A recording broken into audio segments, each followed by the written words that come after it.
lanjut ke kelompok selanjutnya dari kelompok Gizi Sehat. Oke, kelompok Gizi Sehat sudah ready kah?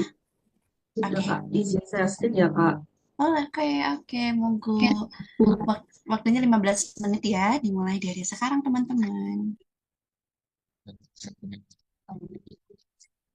Ya, terima kasih atas waktu dan kesempatannya Dewan Juri, Kak Kamel dan teman-teman sekalian. Kenalkan, di sini kami dari kelompok Gizi Sehat akan mempresentasikan terkait website yang telah kami buat. Di sini kami membuat aplikasi yang telah kami beri nama Mediplus. Aplikasi Mediplus sendiri merupakan aplikasi berbasis website yang dapat digunakan untuk melakukan manajemen serta penjadwalan obat. Di sini kami terdiri dari 10 anggota kelompok dengan Kak Diandri Budianto sebagai mentor dan saya sendiri Nuraslinda sebagai product manager. Kemudian Dini dan Ayu sebagai UI UX design, Aji dan Elo sebagai front-end developer, Alia dan Ivan sebagai back-end developer, Eva dan Naufal sebagai data science, kemudian Hendrika sebagai quality assurance. Permasalahannya di era modern ini, permasalahannya di era modern ini, kebutuhan akan manajemen kesehatan pribadi semakin meningkat. Hal ini disebabkan oleh banyaknya orang yang masih mengalami kesulitan dalam mengelola jadwal konsumsi obat mereka. WHO mencatat 70% kasus kematian global disebabkan oleh penyakit kronis dengan 50% diantaranya disebabkan oleh kepatuhan pasien terhadap jadwal konsumsi obat yang rendah. Penyebab utama yang melatar belakangi permasalahan tersebut diantaranya yaitu lupa jadwal konsumsi obat, tidak adanya peringatan atau notifikasi dari orang sekitar, kompleksitas jadwal yang tinggi, hingga pengelolaan jadwal obat yang rumit. Dari permasalahan tersebut akan memberikan dampak yang sangat signifikan seperti angka kematian yang akan meningkat, resiko komplikasi penyakit, penurunan efektivitas pengobatan hingga pemburukan kondisi kesehatan. Oleh karena itu, kami hadir dengan memberikan solusi inovatif yaitu website MediPlus. Website MediPlus tidak hanya memberikan notifikasi tepat waktu dan efektif, tetapi juga dapat terintegrasi dengan Google Calendar, sehingga dapat membantu meningkatkan kepatuhan konsumsi obat pasien. Kami menawarkan berbagai fitur utama, di antaranya yang pertama yaitu fitur manajemen obat. Pada fitur manajemen obat, pengguna dapat input informasi obat seperti nama obat, cara penggunaan obat, hingga deskripsi obat. Kemudian yang kedua yaitu fitur atur jadwal. Pada fitur atur jadwal, pengguna dapat menginputkan jadwal sesuai dengan kebutuhan. Yang ketiga yaitu fitur integrasi Google Calendar. Pada fitur integrasi Google Calendar, pengguna dapat mengintegrasikan jadwal yang telah diintegrasikan sebelumnya kepada Google Calendar mereka. Yang keempat yaitu fitur riwayat obat. Pada fitur riwayat obat, pengguna dapat melihat daftar riwayat obat yang telah dikonsumsi sebelumnya. Selain itu, pengguna juga dapat mengupdate status obat dari belum selesai konsumsi ke selesai konsumsi. Yang kelima yaitu fitur riwayat logbook. Pada fitur riwayat logbook, pengguna dapat melihat jumlah obat yang telah dikonsumsi serta jumlah obat yang belum dikonsumsi dalam bentuk diagram. Yang keenam yaitu fitur tes BMI. Pada fitur tes BMI, pengguna dapat menginputkan berat badan, tinggi badan, jenis kelamin, serta usia. Kemudian sistem akan mendeteksi BMI dengan klasifikasi underweight, normal, overweight, obesity 1, serta obesity 2. Selain itu, pada fitur tes BMI, pengguna juga dapat melihat rekomendasi berat badan ideal user. Aplikasi kami memiliki berbagai keunggulan, di antaranya yaitu yang pertama ada peringatan real time. Peringatan real time di sini aplikasi kami dapat memberikan notifikasi sesuai dengan jadwal yang telah ditentukan user. Selanjutnya yang kedua yaitu aplikasi kami dapat terintegrasi dengan Google Calendar dengan mudah. Yang ketiga yaitu aplikasi kami memiliki sistem personalisasi yang baik sehingga pengguna dapat menginputkan jadwal sesuai dengan kebutuhan. Yang keempat, yaitu aplikasi kami memiliki tampilan yang user friendly sehingga dapat digunakan oleh semua kalangan. Yang kelima, yaitu aplikasi kami memiliki aksesibilitas yang tinggi sehingga pengguna dapat mengakses aplikasi kami pada berbagai device. Dan yang keenam, yaitu aplikasi kami telah support Progressive Web Apps atau PWA sehingga pengguna dapat menginstal aplikasi kami pada halaman utama device mereka. Setelah itu, kami mengklasifikasikan pengguna potensial utama pada aplikasi kami. Yang pertama yaitu pasien dengan penyakit kronis. pasien dengan penyakit kronis sendiri, di sini kami membuat contoh yaitu pasien dengan mengidap diabetes mellitus atau hipertensi yang setiap harinya mengkonsumsi jadwal obat dengan terus-menerus. Yang kedua yaitu orang dengan gaya hidup sibuk. Orang dengan gaya hidup sibuk ini cenderung setiap harinya memiliki waktu yang sibuk sehingga mereka cenderung lupa untuk mengkonsumsi jadwal obat mereka. Yang ketiga yaitu keluarga atau pasien pendamping. Keluarga atau pasien pendamping biasanya setiap harinya mereka ditugaskan untuk memastikan bahwa pasien tersebut mengkonsumsi obat-obatan secara teratur. Oleh karena itu, dengan notifikasi pada aplikasi kami, pasien-pasien tersebut dapat mengkonsumsi obat sesuai jadwal mereka dengan tepat waktu. Untuk selanjutnya bisa disampaikan oleh rekan saya. Baik, terima kasih atas kesempatannya. Selanjutnya kita beralih dalam develop aplikasi ini. Kami menggunakan beberapa teknologi sebagai penunjang fungsionalitas dan juga tampilannya. Sebagai contoh yang pertama, kami menggunakan Laravel 11 sebagai framework PHP. Kemudian untuk mengatur CSS atau tampilan, kami menggunakan framework Bootstrap 5. Pada database yang kami gunakan adalah MySQL. Kemudian pada tim QA menggunakan Catalan sebagai tools pengujian fungsional aplikasi. Serta pada tim Data Science menggunakan Fast API untuk membuat API dan Hugging Face sebagai tools deploy model machine learning.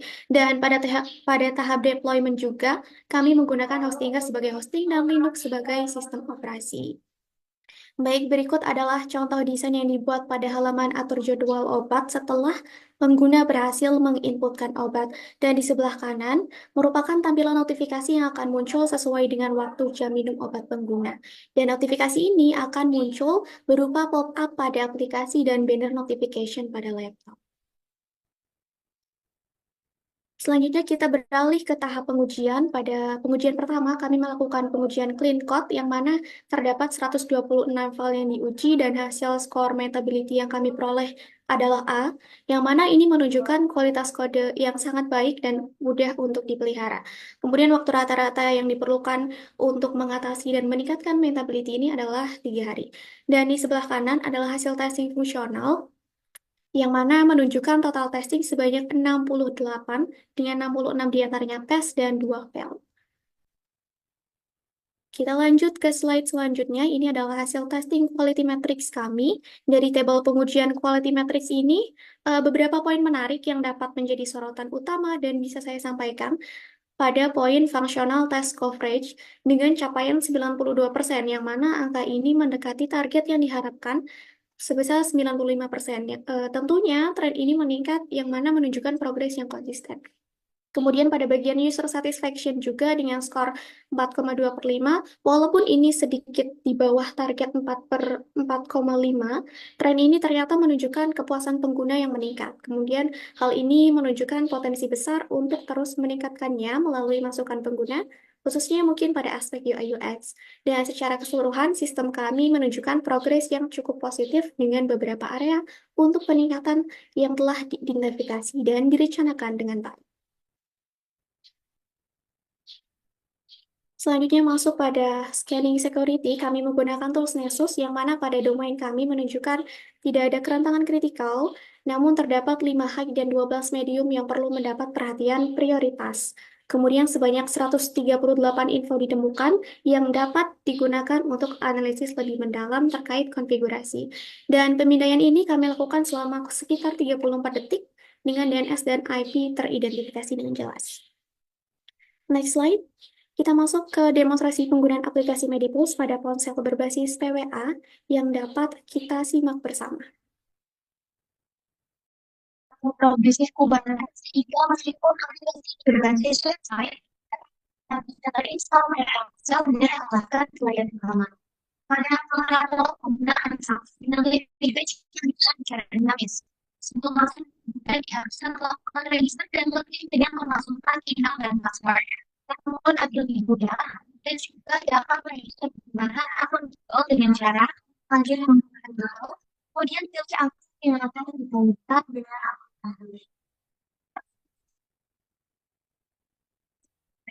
akun Google. Setelah berhasil, pengguna bisa mengaktifkan dashboard yang akan berisi informasi dan summary konsumsi obat. Untuk mulai yang didesain secara dinamis. Sebelum masuk, pengguna diharuskan melakukan register dan login dengan memasukkan email dan password. Namun, agar lebih mudah, pengguna juga dapat register menggunakan akun Google dengan cara lanjut menggunakan Google, kemudian pilih akun yang akan ditautkan dengan aplikasi.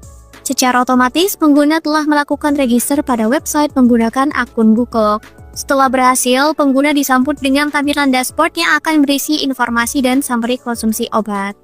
Untuk mulai menjadwalkan obat, pengguna perlu masuk ke halaman manajemen obat dan mengisi formulir obat yang akan dikonsumsi seperti nama obat, cara penggunaan, dan deskripsi obat. Dengan klik kirim, data pengguna berhasil disimpan. Pengguna juga bisa mengedit informasi obat dan mengulangi pengisian formulir apabila dibutuhkan. Kemudian, untuk menentukan jam minum obat, pengguna perlu masuk ke halaman atur jadwal dan pilih atur sekarang, lalu isi formulir dengan memilih nama obat yang telah disimpan sebelumnya. Tanggal mulai konsumsi akan mengikuti jumlah obat yang pengguna masukkan. Jumlah jam konsumsi obat juga akan mengikuti frekuensi yang telah dipilih. Apabila pengguna memilih frekuensi 3 kali dalam sehari, maka akan muncul 3 waktu pengingat dan seterusnya.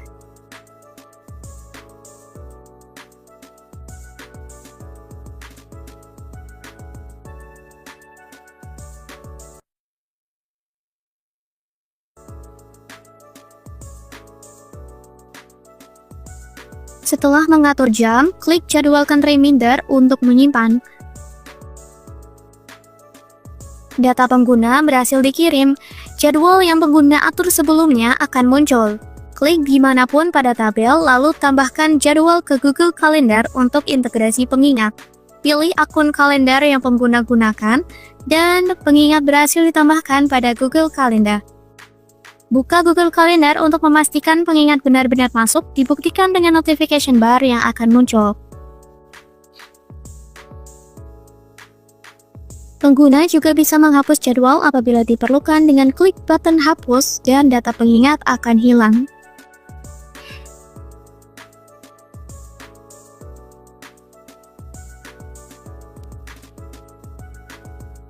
Dalam waktu yang bersamaan, notifikasi pada aplikasi juga akan muncul dengan pop-up seperti berikut. Dan itu dia, pengguna telah berhasil mengatur pengingat jadwal obat. Pada halaman riwayat obat akan memuat daftar obat yang pengguna masukkan. Berikut dengan selesai dikonsumsi dan belum dikonsumsi. Masuk ke dalam halaman logbook, pengguna bisa melihat trek konsumsi obat pengguna dalam bentuk tampilan presentase dan visualisasi diagram yang mudah dipahami.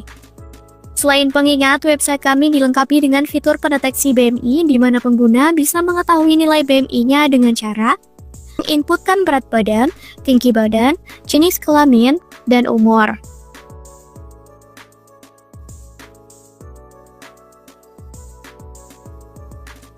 Secara otomatis, aplikasi akan mengenerate dan memberikan output informasi BMI pengguna beserta informasi pola hidup yang disarankan. Kembali pada menu dashboard, informasi di sini akan diperbarui setiap pengguna memperbarui data obat. Pengguna juga bisa melengkapi dan mengubah informasi profil berdasarkan preferensi dengan mengunggah foto, nama, usia, jenis kelamin, dan riwayat penyakit untuk ditampilkan.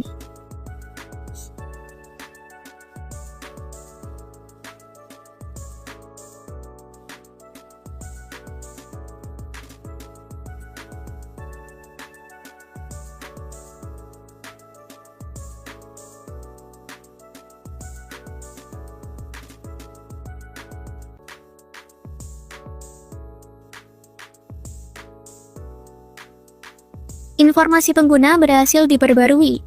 Karena sebelumnya pengguna register dengan akun Google, pengguna juga bisa. Dengan demikian, dapat disimpulkan bahwa Medipulse atau platform kami membantu pasien untuk mematuhi jadwal konsumsi obat dengan lebih mudah dan teratur, dan juga platform ini tentunya mendukung peningkatan kesehatan sekaligus memastikan keberhasilan terapi jangka panjang. Dengan Medipulse, pasien dapat menjalani proses penyembuhan yang lebih efektif dan juga terarah. Sebagai penutup, kami percaya bahwa setiap langkah kecil dalam perbaikan kualitas layanan dan pengembangan teknologi dapat membawa dampak besar bagi pengalaman pengguna. Hasil yang telah dicapai sejauh sejauh ini menjadi fondasi yang kuat untuk terus berinovasi dan memberikan solusi terbaik. Demikian yang dapat kelompok kami sampaikan. Terima kasih atas perhatiannya. Saya serahkan kembali kepada Kak Kamel dan Demajuri. Oke, terima kasih untuk teman-teman di Jus Sehat. Selanjutnya mungkin untuk Mas Ilham dipersilakan untuk bisa memberikan feedbacknya untuk teman-teman di Jus Sehat. 15 menit dari sekarang, Mas. Monggo. Baik, thank you Kamel. Thank you juga tim Digi Sehat. Keren ya, keren. Ini saya sangat happy sih ngelihatnya. So much improvement dari sesi sebelumnya gitu ya teman-teman. Saya appreciate dulu dari problemnya yang cukup clear gitu ya. Storyline-nya cukup mudah untuk diikutin. Dari UI-nya cukup oke juga. Tadi saya sempat notice beberapa udah ada di implement empty state. Biasanya ini yang sering luput untuk teman-teman yang entry level. Kemudian integrasi ke Google Calendar tadi itu udah nunjukin effort yang luar biasa. Keren teman-teman. Um, itu yang bagus gitu ya, yang harus dipertahanin. Um, saya coba ngasih feedback dulu untuk yang beberapa hal yang masih perlu diimprove. Yang pertama adalah dari sisi problem. Walaupun dari problemnya memang cukup clear gitu ya, namun ini bisa diperbaikin lagi kalau teman-teman bisa ngasih data atau angka-angka yang lebih rigid teman-teman. Kayak tadi di awal tuh saya sempat notice kan teman-teman ngasih ya kayak berapa persen um, kematian itu berdasarkan penyakit apa bla bla bla segala macam gitu. Nah, tapi yang langkah baiknya itu kalau diikutin oleh angkanya juga teman-teman. Kayak 50% itu dari berapa gitu. Sehingga nanti produk yang teman-teman bikin itu bisa kelihatan tuh kayak seberapa gede sih impactnya aplikasi ini gitu ya. Atau enggak kalau di produk lain biasanya seberapa besar sih marketnya misalnya kayak gitu. Gitu. Nah itu kemarin boleh ditanggapin dulu kenapa nggak ditampilin angkanya, apa emang luput atau nggak kepikiran atau emang sengaja gitu. Nah boleh argumentasinya seperti apa? Dan menjawab Kak untuk terkait angka sendiri itu kami murni kelumutan kami Kak di Hmm. angka. Jadi kami hanya memberikan angka itu sendiri karena dari data yang kami ambil eh, dari WHO sendiri itu menyimpulkan bahwa data yang saya peroleh itu hanya 70% Kak. Jadi belum ada data pastinya itu yang saya tahu dari WHO-nya sendiri. Yang saya cari Kak di Oke, sini. Oke, ini boleh masukkan untuk tim product manajernya gitu ya. Jadi, oke, siapa tadi mau nambahin? Nggak ada ya? Oke. Ya, ini masukan untuk tim product manajernya itu kita nggak bisa tuh rely ke satu source aja teman-teman. Jadi kayak second opinion atau secondary research itu wajib dilakukan gitu. Jadi kalau misalnya oh dari WHO nggak nyantumin angka pastinya gitu, ya udah jangan rely ke situ aja, cari source lain gitu. Ya, oke. Tapi overall udah oke. Dan kalau teman-teman bilang luput itu lebih mudah memperbaikinya gitu ya, karena awareness-nya udah ada di awal. Oke, good. Saya suka dari kelompok ini di bagian quality metric tadi ya, itu cukup komprehensif. Boleh tolong ke arah itu tadi? Sebelum quality metric yang test case dulu deh, yang ada failed 2 tadi. Kenapa ada yang fail ya, teman-teman? Kan izin saya mikirnya gini, bentar. Em, Kalau udah nih kita bikin test case gitu ya, kalau fail, ya itu diinfo dong ke engineer-nya untuk diperbaikin sampai itu nggak fail lagi gitu. Tapi kenapa sampai dibawa ke presentasi dalam kondisi masih fail? Silahkan. izin menjawab Kak untuk Mm-mm. masalah file ini. Ini dari pasnya ada 66 test case dan pilot 2 ya Kak. Pilot ini Mm-mm. ada di bagian BMI Kak. Untuk perhitungan BMI masih belum sesuai untuk outputnya.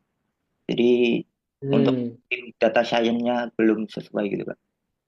Oh, I see. Jadi bukan di functionality dari aplikasinya sendiri, tapi lebih ke output dari machine learning-nya tadi ya. Ya. Oke. Izin Baik, baik, menambahkan, Kak, baik. Mm-mm. eh, Gimana, gimana? terkait fitur BMI yang sempat fail tersebut, sebetulnya untuk kode programnya berhasil dalam memprediksi. Cuman dalam beberapa case ada mispredik dalam prediksinya karena ketidaksesuaian antara penggunaan rumus dalam klasifikasi BMI dengan rumus yang ada di endpoint API-nya, Kak. Seperti itu. Gimana tuh bro? Maksudnya nggak sesuai tuh gimana tuh? Terus paramisnya Karena salah atau gimana? ya, karena rumus yang digunakan berbeda. Jadi antara eh, pembuatan model itu kami menggunakan rumus BMI, sedangkan rumus di Point API masih menggunakan rumus Broca. Oke, saya jadi bingung ini bentar.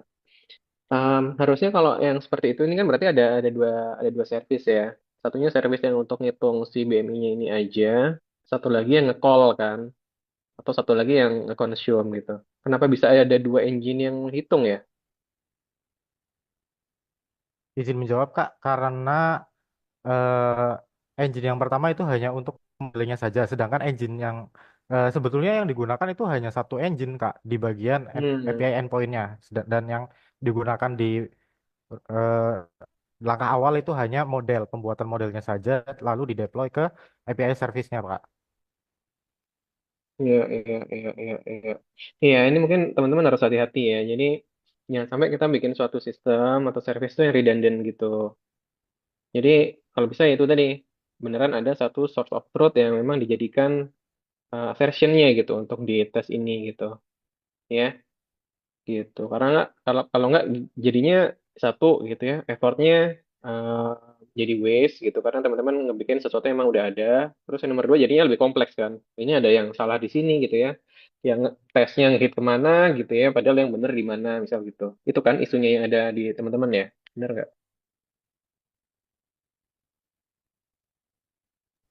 Betul, Kak. Oke, good, good, good kalau gitu. Oke, good. Terus lanjut ke bagian um, quality metric, teman-teman. Oke, good. Oke, ini menarik. Saya mulai dari mana ya? Nah, saya coba yang bagian yang bingung dulu deh. Di bagian tren itu saya bingung. Kan ini teman-teman baru ambilnya kan one one time kan, baru satu kali kan. Kenapa udah ada tren ya? Kayak saya bayangin kalau tren itu berarti udah ada kumpulan data, terus bisa dilihat trennya gitu. Tapi kalau di sini kan yang teman-teman show kan target dan actualnya aja gitu. Jadi saya kebayang harusnya kayak ya ini pas atau enggak gitu. Boleh dijelasin nggak apa yang saya miss di part ini? Izin menjawab Kak, untuk bagian tren ini adalah tren naik stabil dan turun dari perhitungan datanya Kak, dari jumlah test case yang dijalankan dan jumlah total test case itu dibagi 100 gitu Kak. Jadi kalau dari apa, bagian target kan itu harus 95%. Nah, aktualnya 92%. Jadi trennya meningkat gitu Kak. Diambil Trennya meningkat. untuk di bagian fungsional test gitu Kak.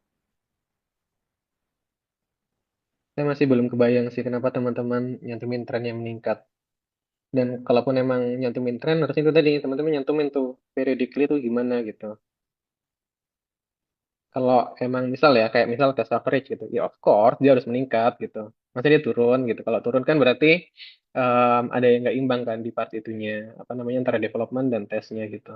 Tapi saran saya gini, kalau teman-teman pengen stick dengan parameter tren ini meningkat, stabil, membaik, menurun gitu ya, itu teman-teman cantumin aja datanya tuh seberapa, misal test coverage gitu ya, sampai dia di arah di level 92 itu sebelumnya tuh berapa sih gitu. Nah, itu jadi lebih clear. Tapi mungkin visualisasinya nggak bisa seperti ini ya, karena jadinya kan banyak tuh data yang harus ditampilkan. Gitu, mungkin bisa di yang kayak kotak-kotak gitu. Jadi visualisasinya itu lebih enak gitu. Karena sebenarnya bagus juga teman-teman ngasih ngasih tren kayak gini. Jadi misal kayak performance gitu ya. Kita tahu di level mana performance itu mulai drop gitu. Nah, sehingga kita bisa refer lagi ini performance drop tanggal sekian gitu. Tanggal sekian ini kita habis rilis fitur apa ya gitu. Oh, habis rilis fitur ini atau bug ini apa ngefix sesuatu gitu. Ternyata mungkin senggolan atau something gitu misal. Nah, itu jadi teman-teman tahu tuh. Karena ada tren yang berubah di situ. Tapi kalau di sini kan teman-teman nggak bisa tahu kan trennya itu berubah atau seperti apa gitu. Kalau misal saya tanya gitu ya, functional test coverage gitu. Di kapan tes coveragenya itu meningkat signifikan. Kan teman-teman nggak bisa show kan di sini. Bener nggak? Gitu. Jadi ini terkait masalah visualization aja. Em, Terus saya masih bingung, apa bedanya ya? Meningkat sama membaik. Untuk meningkat di sini dari yang sebelumnya belum belum apa masih kurang gitu, sekarang sudah meningkat. Untuk membaik itu lebih ke atasnya lagi Kak, dari yang meningkat sudah membaik, sudah paling versi terbaik gitu Kak. Oke, oke. Feedback saya di part ini adalah teman-teman coba cari uh, term gitu ya, yang lebih straightforward aja gitu. Jangan sampai bikin sesuatu yang ambigu gitu. Kalau stabil ya oke, stabil udah clear lah. Berarti dia stagnan di situ-situ aja kan. Turun clear. Tapi membaik sama meningkat itu bikin bingung teman-teman. Gitu. Jadi coba disimplify aja ya flaggingnya. Gitu.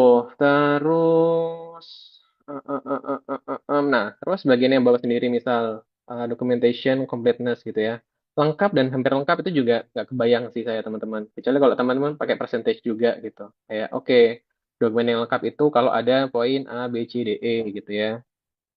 Terus karena kita baru punya A, B, C, mereka ya itu tadi 3/5 misal gitu. Jadi clear gitu, dia belum lengkap itu berapa persen dan harus lengkapin apa gitu ya. Tapi ini keren sih, jarang ada tim yang sampai se-attention ini ke quality metric. Good kalau gitu. Nah ini saya masuk tadi ya, di untuk kelompok sebelumnya ya, dia punya task coverage-nya juga, terus ditambahin juga ada automation coverage gitu. Ini keren. Oke, good. Terus saya coba ke bagian UI UX-nya dulu deh. Saya masih bingung. Tadi itu kalau di demo, kalau mau atur jadwal, dia harus nambahin obatnya dulu, gitu ya. Nambahin obatnya, terus ke page yang berbeda, baru nambahin reminder, gitu. Bener nggak? Betul. Kenapa nggak disatukan aja? Gitu. Jadi gini, Izin menjawab. bayangin teman-teman jadi user baru nih. Kalau ini kan teman-teman yang bikin aplikasinya ya, jadi udah paham lah ada menu apa aja segala macam gitu. Tapi bayangin kalau teman-teman orang ini tuh baru di aplikasi teman-teman. Waktu dia nambah gitu ya, terus dia nggak bisa lihat tuh di mana terus nambah ininya ya. Oh ternyata di menu yang berbeda gitu. Nah coba gimana kemarin ngerancangnya? Izin menjawab Kak, terkait itu. Eh, Alasannya kenapa kok ada fitur manajemen obat sendiri, kemudian fitur atur jadwal sendiri. Di fitur manajemen obat sendiri itu user itu bisa kayak ngecatat obat-obat yang telah dikonsumsi, yang akan dikonsumsi gitu loh Kak, tanpa harus mengatur jadwal ulang gitu. Mengatur eh, tanpa diatur jadwal itu harus menulis ulang gitu Kak. Menulis Jadi ulang. Kenapa harus menulis ulang? Jadi di fitur manajemen obat itu, apabila pengguna ingin hanya menulis saja tanpa mengatur jadwal itu bisa bisa dilakukan Kak gitu. Kemudian ketika diatur jadwal juga, ketika pengguna ingin mengatur, pengguna itu tidak perlu untuk menulis ulang lagi Kak, karena datanya sudah ada di manajemen obat sendiri itu. Mungkin Hmm, yang lain bisa dijelaskan juga. Saya izin menambah. Silakan. Eh, Baik, itu kenapa kami ada manajemen obat di situ. Itu untuk mempermudah di saat si usernya melakukan penjadwalan reminder di pengingat obatnya. Jadi di manajemen obat memang untuk awam, di saat website itu si user pertama kali buka, memang eh, apa namanya, di situ diinput secara manual. Tapi kami memikirkan jangka panjang, gimana kalau ini dia memiliki banyak eh, obat gitu. Jadi eh, di- maka dari itu si user ke manajemen obat dulu, si user melakukan input sebanyak mungkin obatnya, terus biar di saat di jadwal remindernya itu memudahkan, jadi secara otomatis si usernya itu tinggal pilih obat-obat apa yang dari yang si user input gitu. Jadi nggak perlu menulis lagi di jadwal ingat gitu. Seperti itu Baik, sih, Kak. baik, baik. Baik, thank you. Ya, paling saran saya adalah teman-teman harus make sure tuh bahwa setiap journey itu nggak boleh nge-break gitu ya. Jadi coba deh. Jadi di user story-nya tuh ngapain? Oh, dia harus bisa input obat dan apa nih? Misal reminder gitu. Karena nggak mungkin dia input obat doang kan. Pasti ada remindernya gitu. Dan flow itu nggak boleh putus teman-teman. Itu masalah nanti dipedain menunya nggak ada masalah. Tapi journey di awal nggak boleh keputus. Gitu ya. Oke, waktu saya udah habis. Thank you, Brad. Good job teman-teman. Sehat. Oke, terima kasih Mas Ilham untuk feedbacknya buat teman-teman Digi Sehat. Selanjutnya aku persilakan Mas Desan. Monggo Mas. Oke, thank you Kamel. Pertama dari saya mau apresiasi dulu dari produk yang teman-teman buat ini juga contohnya nyata dan ini juga saya pribadi cukup relate dengan masalah yang diangkat karena kalau dari saya pribadi itu tipikal yang memang suka lupa minum obat dan dengan adanya produk ini pun juga bakal ngebantu orang-orang kayak saya yang suka skip minum obat yang padahal itu harus required gitu ya. Terus juga ada kalkulasi tes BMI-nya juga, which is bagus banget. Kita jadi bisa tahu BMI kita dan terlepas dari kita bisa ngatur kita punya obat apaan aja dan harus minum kapan, kita juga bisa dapetin rekomendasi rekomendasi dari kita punya BMI itu harusnya ngapa-ngapain aja. Nah, mungkin saya bakal berangkat dari yang tadi Kak Ilham udah sampaikan dan saya sepakat dengan tadi mulai dari segi produk yang dia bilangin dan dari segi UI UX juga gitu. Ketika saya coba aplikasi kalian di websitenya, itu memang saya di awal ada kebingungan untuk kemana dulu. Karena kan di sini kalau kita lihat, mungkin bisa koreksi kalau saya salah ya dari teman-teman Digi Sehat. Fokus dari aplikasi ini kan memang untuk core-nya adalah untuk pengingat obat ya, untuk pengingat obat. Nah, ketika saya buka aplikasi yang di websitenya ini dan coba saya install juga di Windows di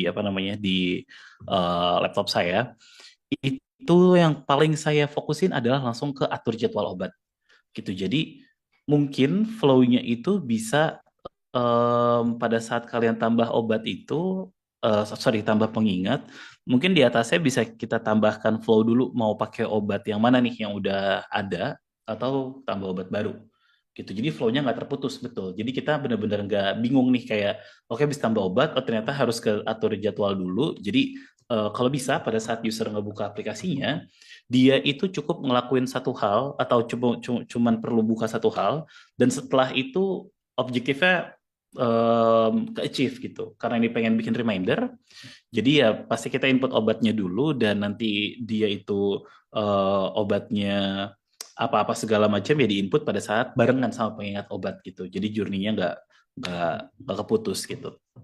Itu yang pertama.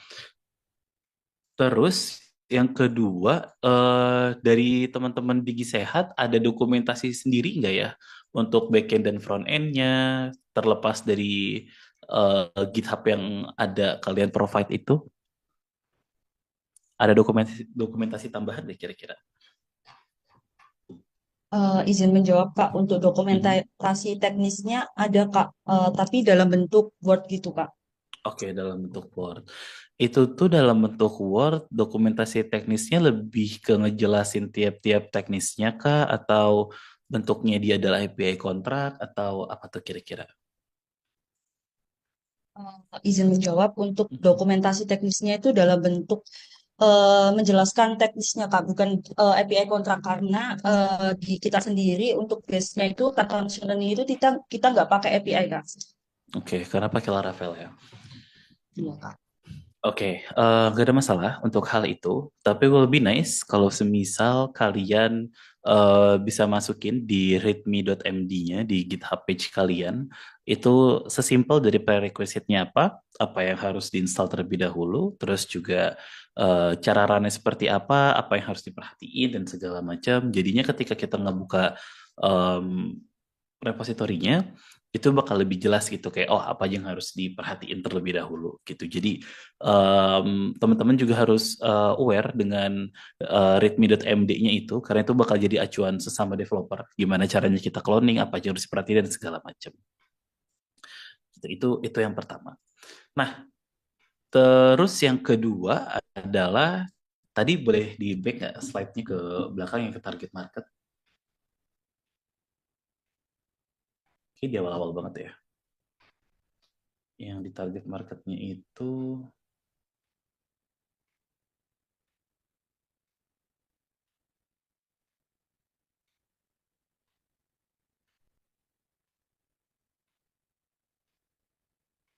nah ini dia. Nah, di target marketnya ini ada pasien penyakit kronis, orang dengan gaya hidup sibuk, keluarga atau pasien pendamping gitu.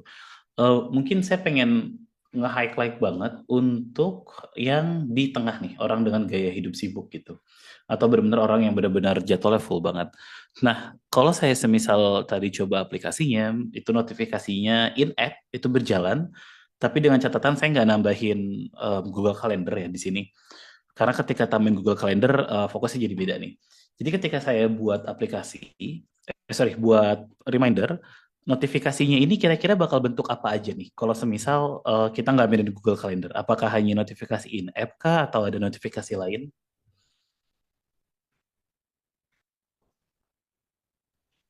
Oh,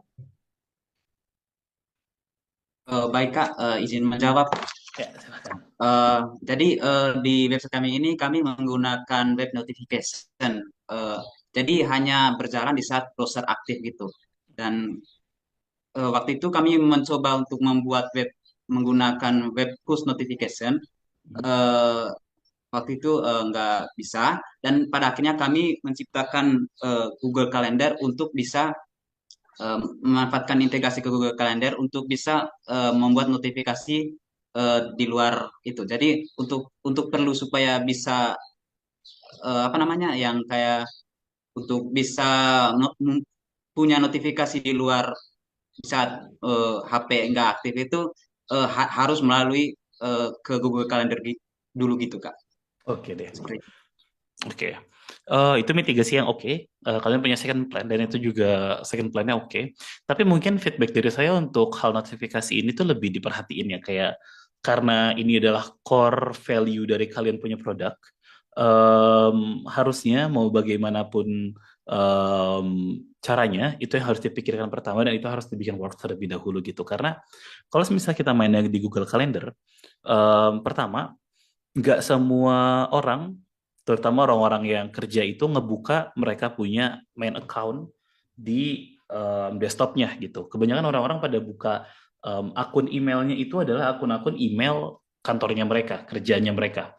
Jadi lebih nice kalau kalian itu pada saat kita nggak install app-nya di desktop ataupun di handphonenya itu bisa kita gunakan kalau misalkan ke handphone bisa kita optimalisasikan namanya Firebase push notification.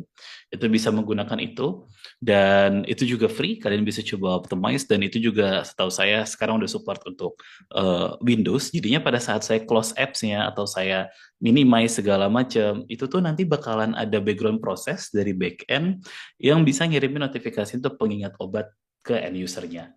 Gitu. Jadi walaupun saya close app-nya, saya close handphone saya, ataupun saya lagi buka apps apapun, saya lagi main game, ketika memang jadwal obat saya sudah harus minum obat, ya jadinya notifikasi itu muncul gitu. Karena di sini kalau semisal saya nggak connect ke Google Calendar, karena saya semisal nggak pengen, karena kan ini jatuhnya jadi opsional ya. Kita harus ngasih pilihan itu kepada user. Nah, kalau semisal saya nggak ada aktifkan Google Calendar dan saya close aplikasinya, ya saya jadi kelewat gitu. Dan core value kalian jadinya miss. Gitu. Nah, itu untuk yang kedua. Terus yang ketiga, di sini ini mungkin minor aja sih, tapi lumayan krusial, minor tapi krusial. Itu kalian make sure lagi untuk pada saat lengkapi profil, itu kan kita ada upload profil image ya. Nah, ini juga kalau saya lihat dari apa namanya dari websitenya dan coba tadi saya lihat code-nya untuk proses upload image ini tetap seperti kelompok sebelumnya belum ada validasi atau sebenarnya udah ada validasi nih dari teman-teman DigiSehat.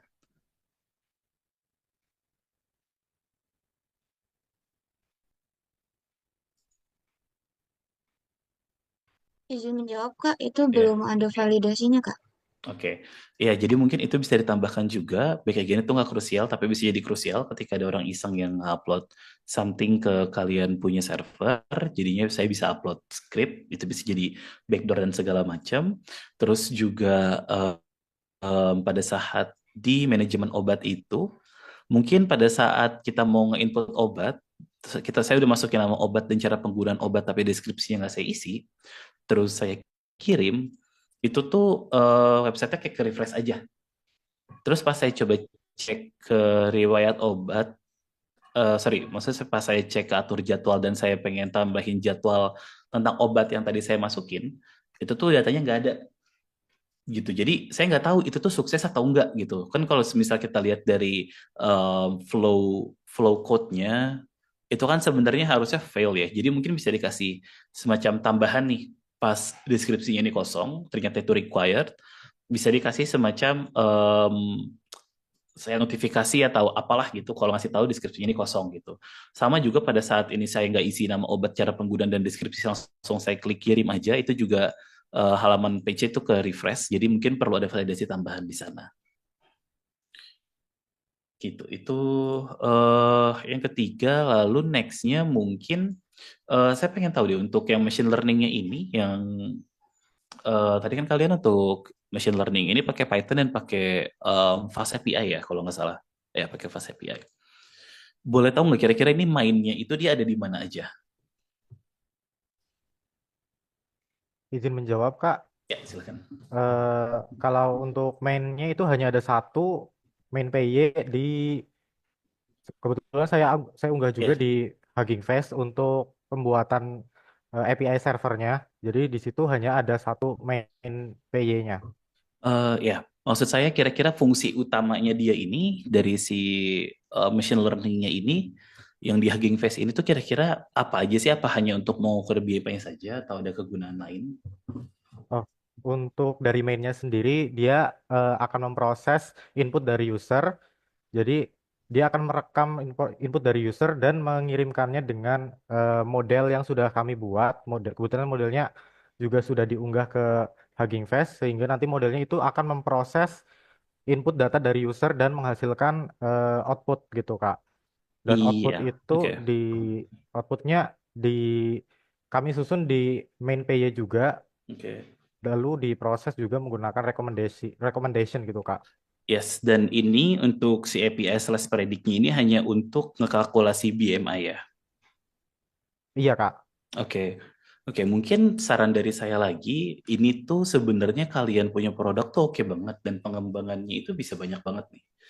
Ketika kalian udah ada masukin machine learning di sini dan juga ada historical obat, menurut saya sayang banget kalau semisal machine learningnya hanya untuk ngelakuin kalkulasi BMI yang itu tuh kita sebenarnya udah bisa, itu bisa statik aja gitu, kayak kalau obes kelas 1 tuh harus ngapain, obes kelas 2 ngapain, kalau underweight ngapain, kalau overweight ngapain, itu sebenarnya bisa kita cek aja gitu, tanpa harus ada machine learning, itu pun ya bisa aja gitu kita cek. Nah, mungkin bisa jadi unique selling point-nya adalah di sini ketika kita combine, kita tahu nih klasifikasi kita apa. Misalkan saya itu overweight gitu. Nah, dari overweight yang saya udah alamin dan dari historical obat yang saya udah masukin, mungkin juga nanti bisa ada semacam satu kolom untuk masukin saya ada alergi atau enggak. Itu tuh kita bisa lihat rekomendasi dietnya atau rekomendasi lifestyle-nya itu harus ngapain gitu. Jadi data-data yang kita punya itu tuh nggak waste gitu. Karena kan sampai sekarang ini pada saat saya masukin obat, kegunaan obat saya cuma ada di atur jadwal obat. Setelah atur jadwal obat selesai, ya berarti obat saya datanya waste nih, nggak mati gitu kasarnya, nggak aktif lagi, nggak bisa diapa-apain. Nah itu akan lebih baik dan akan lebih useful kalau semisal kita gunakan data obat-obatnya tersebut untuk masuk ke rekomendasi nanti. Jadi based on dari obat-obat yang kita dapat, berarti ketahuan tuh lifestyle kita gimana dan yang kita pakai itu apa. Berarti secara nggak langsung kita tahu kira-kira kalau misal ada semacam obat yang similar atau ada yang apa namanya mirip-miripan, ya kita bisa ngasih rekomendasi karena kita sering minum obat ini, kayaknya hindarin deh olahraga yang begini-begini gitu. Jadi intinya lebih maksimalkan kalian punya machine learningnya aja sih, karena ini pun kalau saya misalkan lihat ini pun juga recommendation-nya sebenarnya di hard code ya. Kalau semisal di underweek itu nanti ngapain, rekomendasinya dan segala macam gitu.